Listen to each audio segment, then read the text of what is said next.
Alors, on va passer à notre troisième dossier. On reste bien éveillé devant son ordinateur et on poursuit par ce cas clinique qui est un patient de 55 ans qui consulte en ORL pour une dysphonie évoluant depuis environ 6 mois. Alors là, c'est un peu vaste comme question et je vous demande qu'est-ce que on peut rechercher à l'interrogatoire chez un patient qui vient pour ce type de symptomatologie en ORL. Alors, principalement, l'interrogatoire, c'est la recherche de facteurs de risque. Alors, quand on parle de facteurs de risque pour ces problèmes de voix, bien sûr, en premier, vous répondez le tabac. On recherche une intoxication tabagique, qui est un facteur de risque primordial dans ces problèmes de voix. Ça paraît évident. Donc, vous pouvez éteindre votre cigarette pour ceux qui sont en train de fumer devant leur ordinateur.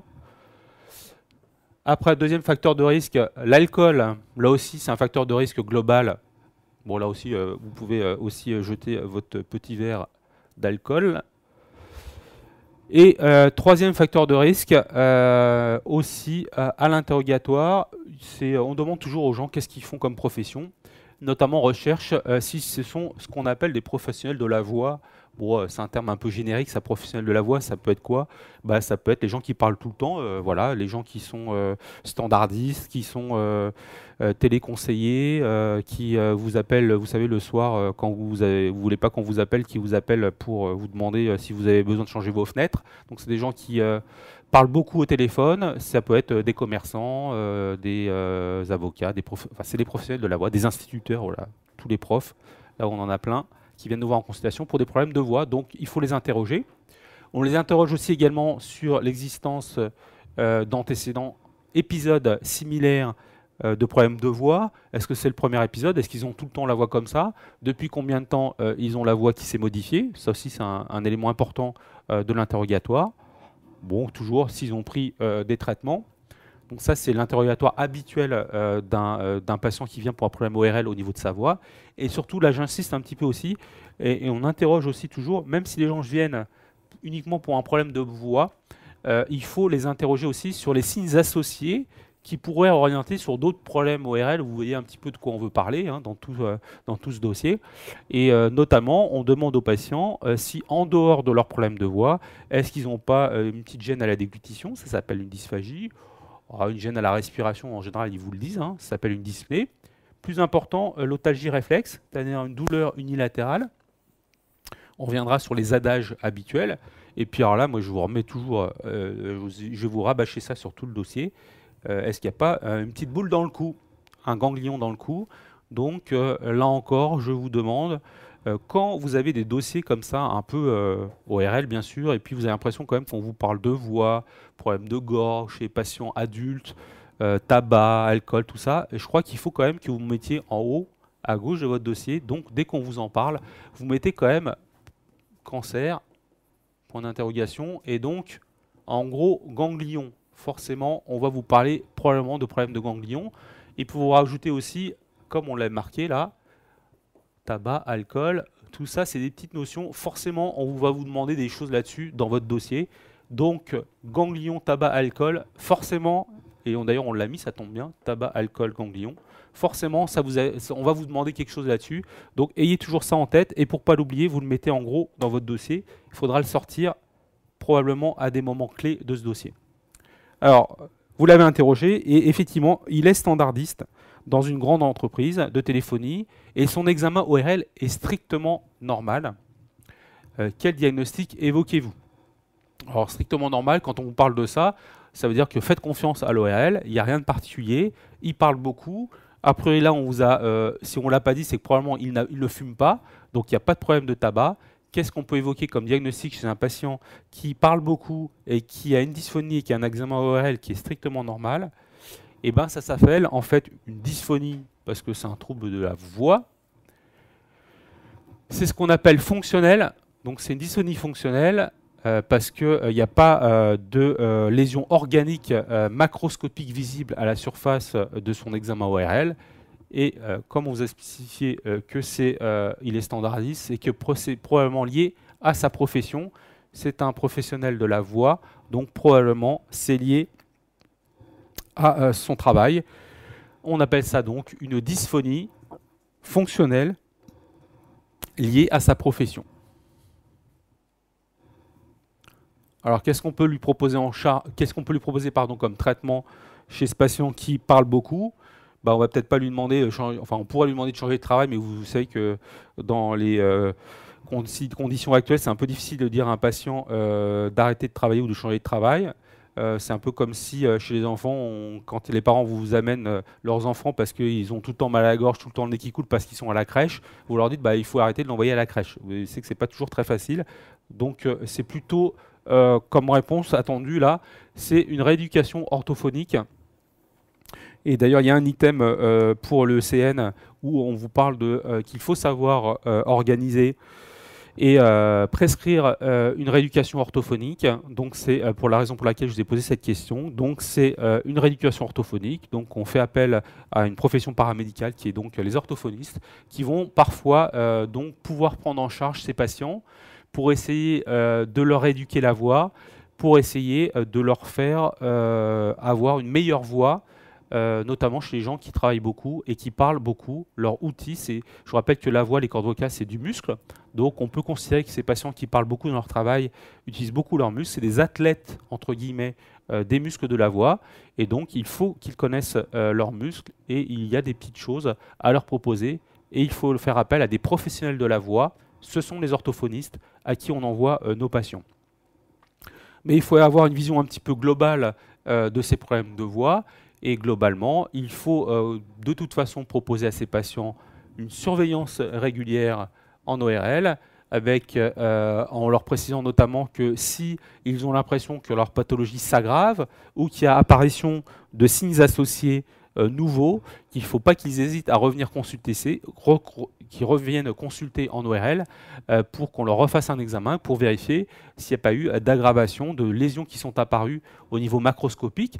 Et toujours chez ce même patient qui n'aurait pas de facteur de risque uniquement par rapport à la voix, là on a pris l'exemple de quelqu'un qui parle beaucoup au téléphone, mais ça pourrait être également, et souvent les professionnels de la voix à type des professeurs et des instituteurs, il peut y avoir au départ un examen complètement normal au niveau des cordes vocales, et puis on peut voir apparaître avec le temps, chez les gens qui parlent beaucoup, qui poussent beaucoup sur leurs cordes vocales, on peut avoir l'apparition à la surface des cordes vocales de petites lésions parfaitement bénignes, là, hein, on est parfaitement dans des lésions bénignes, avec l'apparition de petits nodules, de petits polypes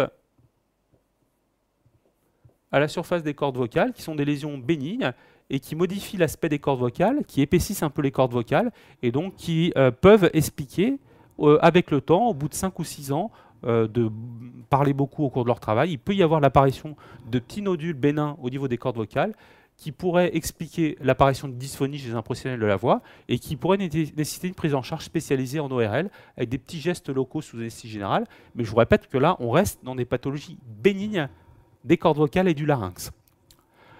Chez les patients qui n'ont aucune lésion macroscopique suspecte à la surface des cordes vocales, qui ont une dysphonie, qui parlent beaucoup, qui sont en rééducation orthophonique et qu'on va surveiller, on leur préconise quand même toujours un arrêt des facteurs de risque, notamment l'arrêt impératif du tabac. Chez ces patients qui parlent beaucoup, c'est logique à comprendre. S'il ne faut pas rajouter un facteur local d'intoxication et de lésions muqueuses avec le temps qui pourrait donc aggraver leur dysphonie. Donc c'est évident, mais c'est à préciser. Un patient qui a des difficultés à parler, qui parle beaucoup, ben on va leur dire en plus, essayez d'arrêter de fumer, ça ne va pas améliorer les choses. Donc c'est des choses logiques qu'il ne faut pas oublier dans la prise en charge de ces patients qui, pour l'instant, dans ce dossier, ne posent pas de problème majeur au niveau d'un critère de gravité.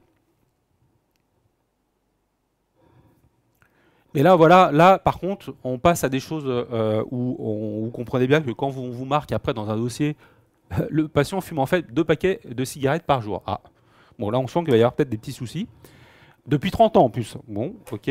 Donc là, vous savez vers quoi on va vous interroger. Je le remets ici, là. Toc, toc, toc. Vous voyez ce que je veux dire.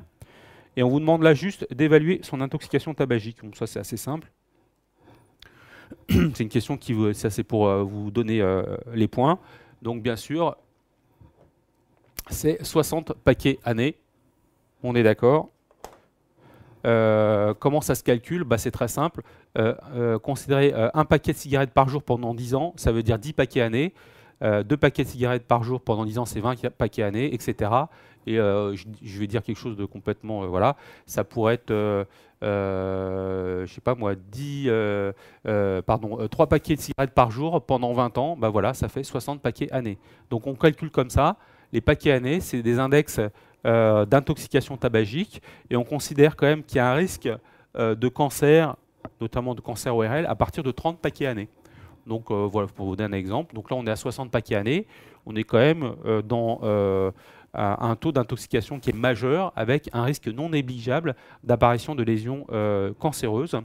Et je suis d'accord avec vous, vous allez me dire qu'on peut fumer pendant 20 ans 3 paquets de cigarettes par jour et n'avoir jamais aucun problème de santé. On est d'accord, c'est comme quand on brûle des feux rouges. On peut brûler des feux rouges toute sa vie sans être arrêté par la police, mais il y a quand même des risques. Et quand c'est le tabac, les risques sont plus importants que quand c'est juste de passer le feu rouge. Alors, on vous demande de décrire votre examen ORL au niveau des cordes vocales.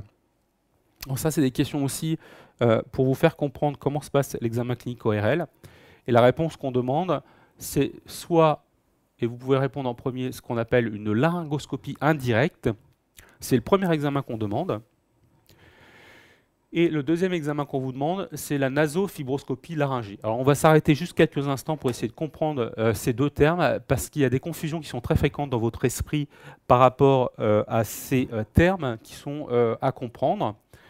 Le premier terme, laryngoscopie indirecte. Qu'est-ce que c'est qu'une laryngoscopie indirecte? Donc c'est ce que je vous ai marqué ici, là. En fait, il faut comprendre que quand on examine un patient en consultation, le patient vient pour un problème de voix, c'est d'ailleurs votre dossier, il faut pouvoir lui examiner ses cordes vocales. Donc c'est la question que je vous ai posée, comment examine-t-on les cordes vocales? Alors on va faire simple, en début on va utiliser un petit miroir laryngé, donc c'est une tige avec un petit miroir là.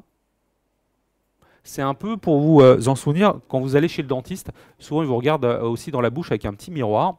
Et en fait, on va vous voyez là, le patient est assis en consultation, vous lui demandez de tirer la langue, on se saisit de la langue avec une compresse entre le pouce et l'index, on peut mettre des gants, hein. Et puis vous voyez que l'opérateur met cette tige derrière la luette et derrière le voile du palais, et on voit là par transparence ce qui se passe en dessous. Donc on le voit très bien ici, là. Vous voyez, c'est une vue de profil. On a introduit la tige avec le miroir derrière la luette et le voile du palais. Comme c'est un miroir, on va voir ce qui se passe en dessous. Et en dessous, il y a bien ici le larynx. Donc ce qu'il faut comprendre, c'est que comme on utilise un miroir et que on va examiner le larynx, donc là vous comprendrez bien que l'examen du larynx égale laryngoscopie. Donc ça, ce terme, vous l'avez compris. Et ce que vous comprenez moins, c'est pourquoi on appelle ça indirect. Ben, c'est simple à comprendre, c'est que comme il y a un miroir là, entre nos yeux, qui sont là, l'œil de l'opérateur et le larynx, il y a un miroir entre les deux, ben, ça s'appelle bien une laryngoscopie indirecte. Donc on comprend ce terme. Mais vous comprenez bien également que de temps en temps, cet examen, il est très difficile à faire. Pourquoi? Parce que des fois, les gens, ils ont une toute petite ouverture de bouche. Donc l'examen n'est pas possible. Autre possibilité, vous savez que de temps en temps, quand on met quelque chose dans la gorge des gens, souvent ils ont un réflexe nauséeux qui est important. Et ils vous crachent dessus, ils ont envie de vomir tout de suite. Donc globalement, on ne peut pas voir le larynx. Donc là, c'est un deuxième élément qui fait que cet examen peut être difficile. Et le troisième élément, c'est que vous voyez que là, la langue, elle peut paraître très très grosse des fois. Et là aussi, quand elle est très très grosse, elle peut empêcher de voir le larynx. Donc 3 possibilités pour rendre cet examen impossible. Petite ouverture de bouche, réflexe nauséeux important, grosse balle de langue, font que les conditions anatomiques parfois du patient rendent cet examen impossible. Et quand cet examen est impossible et que le patient vient pour un examen des cordes vocales et qu'il faut lui examiner les cordes vocales, il faut trouver un autre moyen pour lui examiner les cordes vocales. Et c'est ce qu'on appelle une nasofibroscopie laryngée, qui est un examen, je vous répète, de consultation. C'est ça qui est très important à comprendre. La consultation, et vous voyez sur la diapositive votre serviteur qui utilise un tout petit fibroscope. Vous voyez la taille du fibroscope là? C'est comme un gros spaghetti, ça fait 4 mm à peu près de diamètre. Donc finalement en consultation, c'est assez facilement accepté par le patient. On peut même le faire chez les enfants en expliquant bien ce qu'on fait à l'enfant, ça passe très très bien. Et vous voyez qu'en fait, on va passer par le nez.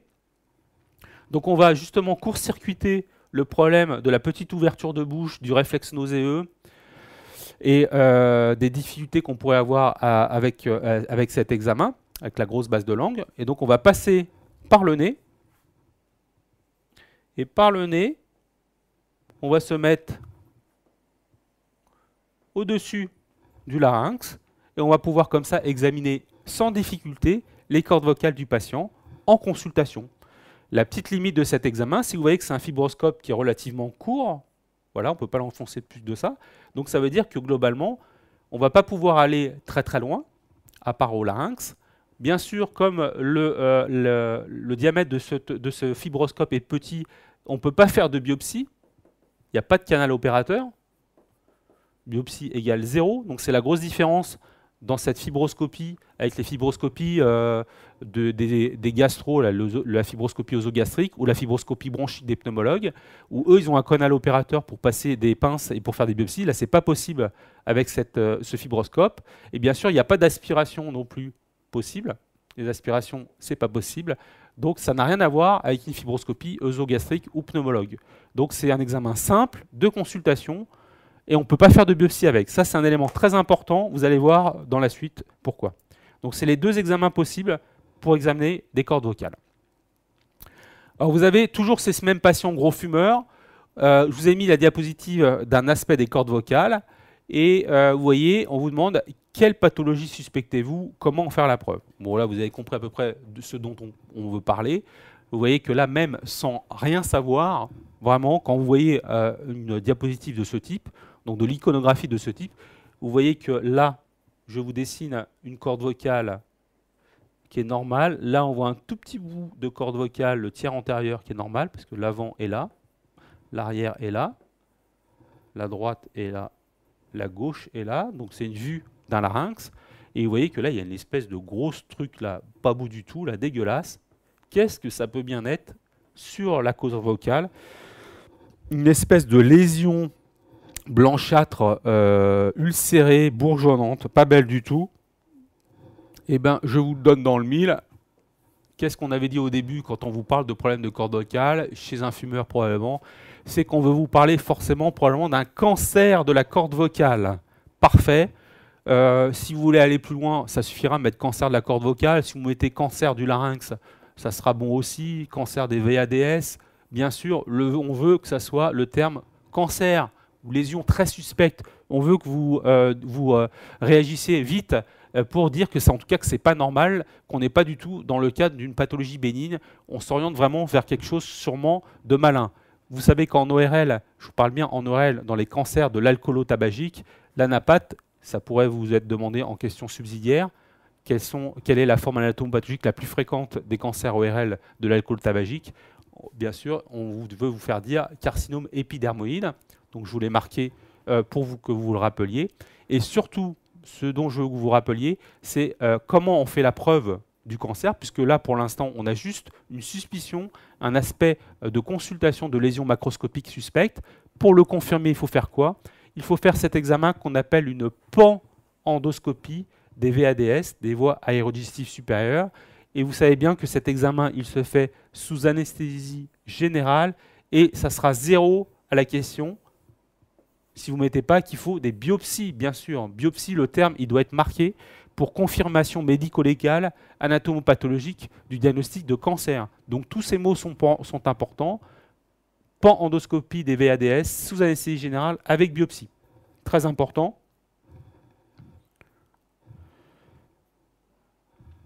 C'est un examen qui se fait avec des optiques rigides. Donc c'est pour ça que ça se fait sous anesthésie générale. On n'est plus dans le cadre d'une fibroscopie souple, d'une nasofibroscopie ORL. On utilise un laryngoscope et il faut comprendre que comme c'est des optiques rigides, on le fait sous anesthésie générale et quand on va mettre le laryngoscope par les voies naturelles dans la cavité buccale du patient sous anesthésie générale et qu'on va se mettre devant le larynx. Je pense que vous avez peut-être déjà vu une laryngoscopie faite par les anesthésistes ou les réanimateurs avant une intubation. Comme on met un laryngoscope et qu'on se met devant le larynx, au cours d'une panendoscopie, on fait bien une laryngoscopie, on est d'accord? Laryngoscopie puisqu'on examine le larynx, et ça va vous permettre de comprendre que comme on se met devant le larynx et que nos yeux sont en contact direct avec le larynx, il n'y a pas de chose entre nos yeux et le larynx, ça s'appelle bien une laryngoscopie directe. Donc on la différencie de l'examen qu'on a vu dans les questions précédentes. On parlait de laryngoscopie indirecte en consultation avec un petit miroir. Là, c'est une laryngoscopie directe. On se met devant le larynx, on prend une grosse pince et sous contrôle de la vue, on va piocher dans la tumeur. Et c'est pour ça qu'on fait des biopsies à l'œil nu, sous contrôle de la vue. Et comme le patient est endormi et qu'on on a examiné le larynx, on profite de son endormissement pour aller voir également son hypopharynx, des fois qu'il aurait une autre lésion associée de la muqueuse ORL. Hypopharynx avec un hypopharyngoscope. On va lui examiner également la cavité buccale, le début de la bouche œsophagienne. En fait, on va lui examiner toutes les muqueuses ORL, puisqu'il est endormi, pour rechercher un deuxième cancer de sa muqueuse ORL. Et c'est pour cette raison qu'on appelle ça une pan-endoscopie. Le terme pan, ça veut dire toutes les muqueuses ORL. Donc on comprend bien que quand on fait cet examen sous anesthésie générale, c'est une pan-endoscopie, et dans cette pan-endoscopie, il y a bien évidemment une laryngoscopie directe. Donc c'est pour vous permettre de comprendre tous les termes qu'on utilise et les utiliser vraiment quand il s'agit de le faire, c'est-à-dire laryngoscopie indirecte et nasofibroscopie, c'est en consultation, on ne peut pas faire de biopsie. Et par contre, sous anesthésie générale, avec des optiques rigides, avec des instruments rigides, on fait une pan-endoscopie au cours de laquelle on fait une laryngoscopie directe. Donc ça vous permet de connaître tous les termes. Est-ce qu'on demande une IRM du larynx une fois qu'on a probablement fait le diagnostic de cancer? Donc là, on va vous parler du bilan d'extension d'un cancer ORL. Est-ce qu'on demande une IRM et pourquoi? Donc toujours quand on vous demande une question comme ça, oui ou non, la réponse c'est non. Pourquoi? L'IRM ne fait pas partie du bilan d'extension locale d'un cancer de la corde vocale. Voilà, il n'y a pas besoin de le faire. L'examen qu'on fait dans un bilan d'extension locale d'un cancer de la corde vocale, c'est quoi? Je vous le donne en mille, vous réfléchissez quelques secondes, vite, vite, vite. Et bien oui, c'est bien sûr un scanner. Ça suffit. Scanner, la seule chose que je vous demande de préciser, si on vous demandait quel est l'examen à demander en bilan d'extension locale d'un cancer de la corde vocale, c'est un scanner, mais vous précisez bien un scanner, bien sûr, cervical, ça on est d'accord. Mais vous demandez, vous précisez qu'il doit être centré sur le T et, c'est ça le plus important, sur le N. On revient sur quoi? Sur ce que je vous ai demandé de mettre depuis le début du dossier, ganglion. Je vous avais dit de mettre ça en haut, à droite, en haut de votre dossier, pour ne pas oublier. Là, on vous demande aussi le N du ganglion. Pourquoi? Parce que je vous rappelle qu'à la fin d'un bilan d'extension et d'un bilan d'extension général, ça permet de faire la classification TNM d'une tumeur. Et le N du TNM, c'est bien sûr le ganglion, mais il est clinique, on est d'accord, on en a déjà parlé, mais c'est clinique et radiologique, le scanner. Donc il faut avoir le statut ganglionnaire au niveau du scanner cervical, et on peut le faire sur un scanner cervical pour un cancer du larynx. Il n'y a pas besoin de demander une IRM. On demandera une IRM dans les bilans d'extension des cancers ORL dans quoi? Question subsidiaire, vous réfléchissez 2 secondes, vite, vite, vite, IRM et cancer ORL, c'est pour quelle localisation? C'est surtout pour vous la base de langue, éventuellement la langue mobile. Voilà, toutes ces petites lésions. Là, par contre, oui, dans le bilan d'extension initial, vous pouvez parfaitement demander une IRM. Ça permettra d'objectiver beaucoup plus les lésions, notamment au niveau des muscles de la langue, qui sont des muscles qui sont très importants. Donc, cancer de la base de langue, de la langue mobile, parfois même un peu au niveau de l'amygdale. Donc, on va dire plus dans les pathologies oropharyngées, cavité buccale, oropharynx. Oui, éventuellement là, dans le bilan d'extension, vous pouvez demander l'IRM. En tout cas, pour un cancer de la corde vocale, ce n'est pas nécessaire.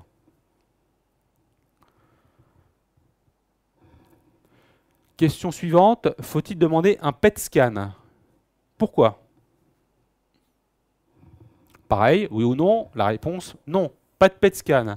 Actuellement, il n'y a aucune indication dans la recommandation de demander un PET scanner dans le bilan d'extension locale initiale d'un cancer de la corde vocale. Et on peut même par extension mettre pour l'instant, pour un cancer ORL global, je rappelle toujours de l'alcoolo-tabagique.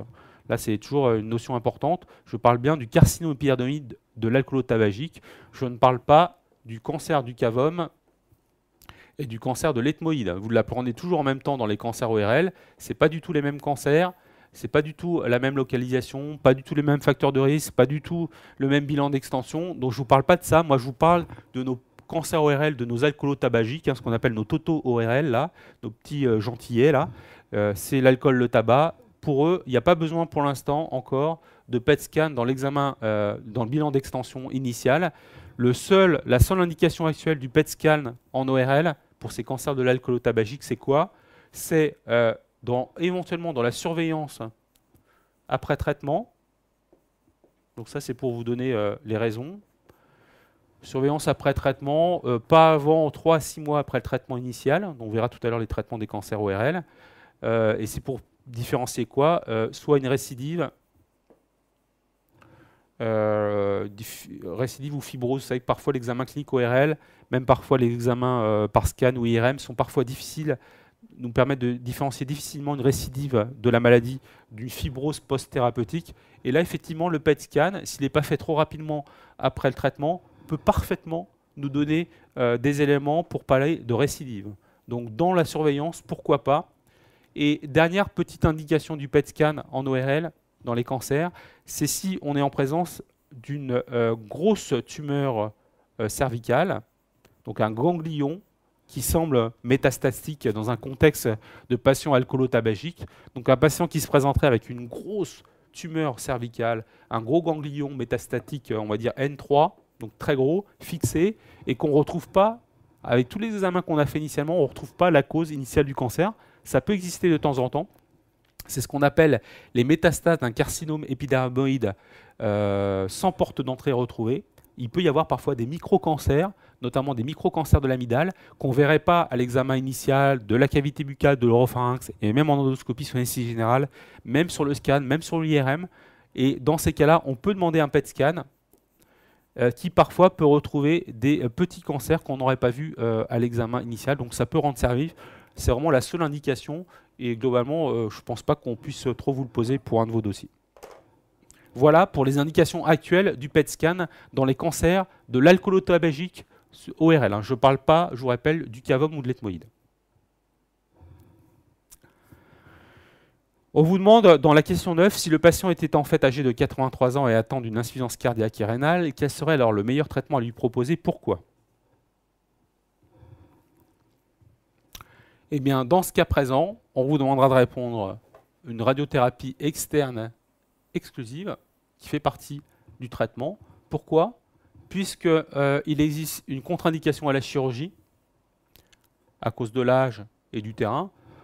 Pour opérer un patient qui a un cancer de la corde vocale à plus de 80 ans, et en plus, vu son état cardiaque et rénal, les anesthésistes auront du mal à vouloir vous l'endormir, sous des interventions qui peuvent être parfois un petit peu lourdes en ORL, notamment pour un gros cancer de la corde vocale, où on serait obligé de sacrifier le larynx de façon définitive.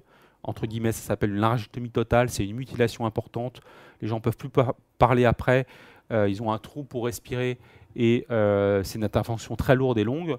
Là, c'est vrai que vu l'âge, on pourra pas, enfin, les anesthésistes refuseront de l'endormir. Donc ça peut être une contre-indication à la chirurgie du fait du terrain. Et de la même façon, c'est une contre-indication à la chimiothérapie. Pareil, compte tenu du l'âge, les chimiothérapeutes ne donnent pas de chimio aux patients de plus de 80 ans. Et là, en plus, on vous a spécifié qu'il est insuffisant cardiaque et il a un problème rénal. Et comme vous pouvez le savoir, on verra tout à l'heure, les traitements par chimiothérapie qu'on utilise actuellement, notamment le 5-FU et le cisplatin, sont des drogues, des anticancéreux qui ont des toxicités cardiaques et rénales. Donc c'était pour ça qu'on vous disait qu'on ne peut pas utiliser de chimio chez ce patient. Donc c'était une très bonne indication de radiothérapie externe exclusive qui peut parfaitement, dans certains cas, entraîner une amélioration du patient avec même parfois des bons résultats sur la survie et sur la disparition éventuelle de sa tumeur. Donc ça peut marcher, donc on peut le proposer. Alors, quels sont les autres moyens thérapeutiques que l'on peut habituellement utiliser dans ce type de pathologie? Dans ce type de pathologie, bien sûr, c'est dans les cancers AORL, cancer du larynx, cancer de l'oropharynx. Donc hormis la radiothérapie qu'on vient de voir à la question précédente, qui fait partie des 3 moyens thérapeutiques utilisés dans les cancers, et notamment dans les cancers ORL, vous rajoutez toujours bien sûr les 2 autres moyens thérapeutiques, c'est bien sûr la chirurgie et la chimiothérapie. C'est des questions simples, habituelles, qui sont valables pour toute la carcinologie, et bien sûr dans la carcinologie ORL. Et on rajoute en ORL, vous savez que dans d'autres cancers, c'est aussi assez nouveau. On utilise maintenant le nouveau terme d'utilisation de traitements qu'on appelle les thérapies ciblées.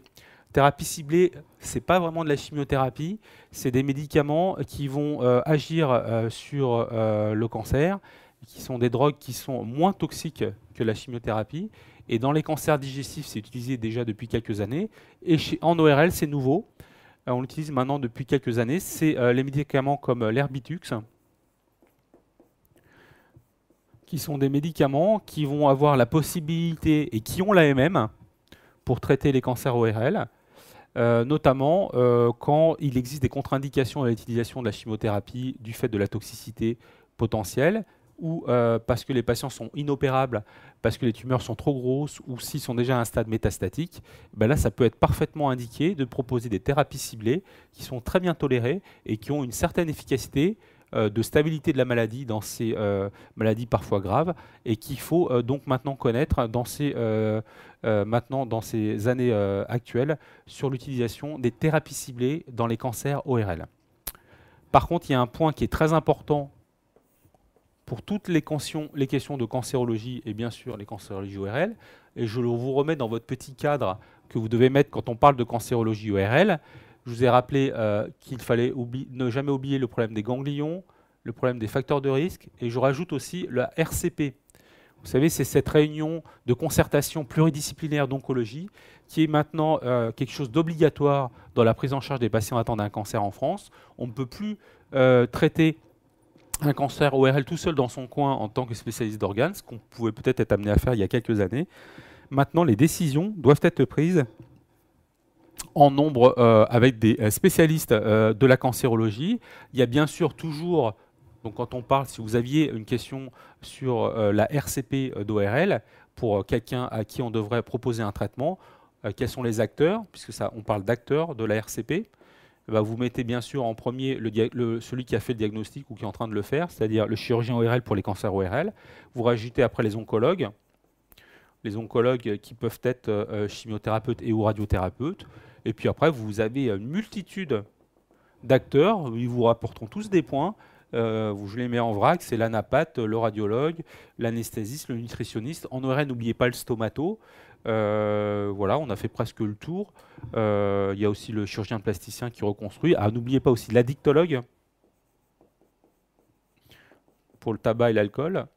Voilà, tous ces acteurs sont importants. Et puis il y a tous les acteurs paramédicaux qui peuvent être aussi vous être demandés, notamment l'assistante sociale. En cancérologie ORL, c'est des patients qui sont toujours un petit peu au niveau ORL déficient au niveau social. Donc l'assistante sociale, c'est quelqu'un de très important dans la prise en charge des cancers ORL.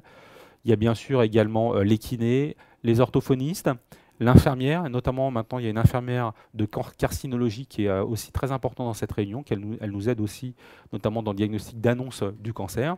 Et puis il y a un acteur qu'on a oublié. Vous vous souvenez de quel c'est? Je vous demande à réfléchir aussi quelques instants. Vite, vite, vite, j'en ai oublié un, mais j'ai fait exprès, hein, qui est très important dans la RCP. Ça pourrait vous être demandé dans une question supplémentaire. C'est bien sûr le médecin traitant. Très important, le médecin traitant. Et j'ai rajouté, toujours dans ces questions de traitement des cancers, l'arrêt des facteurs de risque.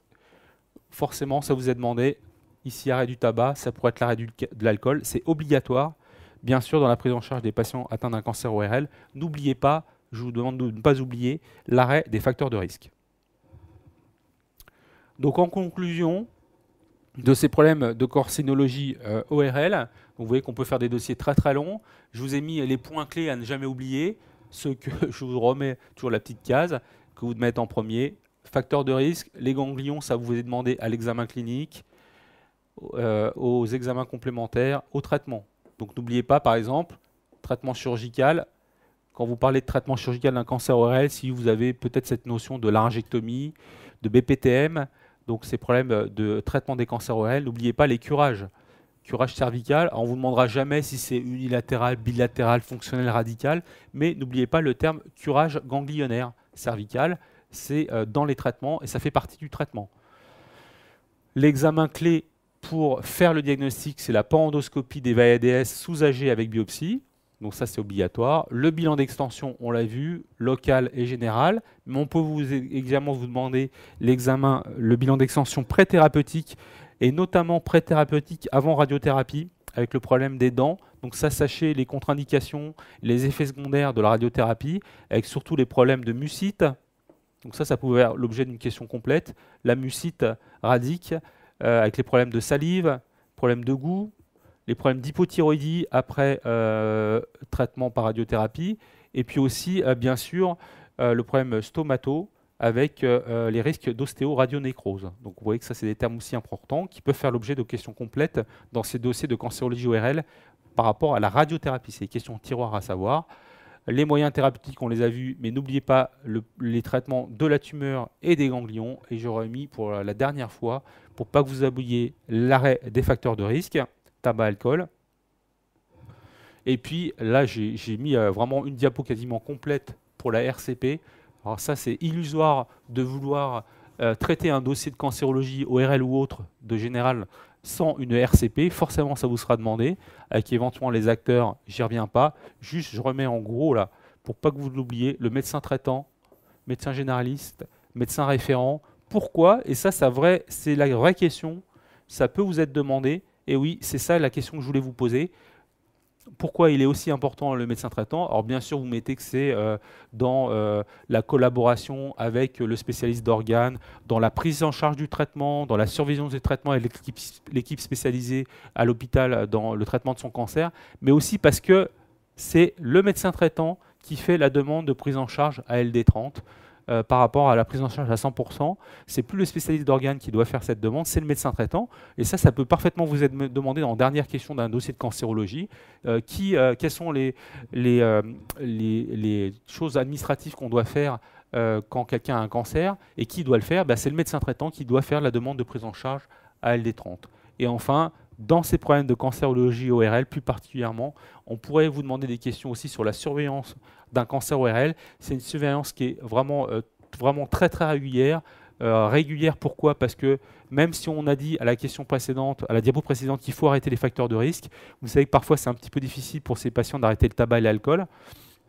Et s'ils continuent leur intoxication, il peut y avoir une récidive locale de leur tumeur, de leur cancer. Donc c'est pour ça qu'il faut faire une surveillance vraiment policière, très très régulière, en consultation, en ORL, régulièrement, tous les 3 mois et 6 mois au départ, on vérifie qu'il n'y a pas de récidive de la maladie. Donc très très important, la surveillance des cancers ORL. Donc les items abordés dans ce dossier, c'était les items 145, 337, 291 et 308, comme vous le voyez sur la diapositive, avec un dossier complet sur la prise en charge de ces cancers ORL.